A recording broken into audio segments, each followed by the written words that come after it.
Welcome back to Nana's Cooking Craft Corner.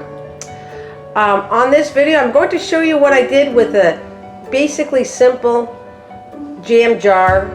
Instead of throwing it in the garbage, I like to recycle. So this is what I came up with when I recycled this jar. And there's the top here, and this is my antique looking decorated jar.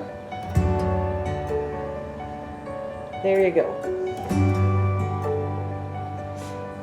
I will be using this in a future challenge that I have offering right now. It's my first Christmas challenge, and all the ballads will be going in this jar when I go to pick the winner. And that is taking place from October 31st to November 30th, and after that I'll be doing the draw, and I'll give a short video on when I'm going to be pulling the names. So if you're interested, please just watch the video and leave a comment. But anyways, I am here to show you this.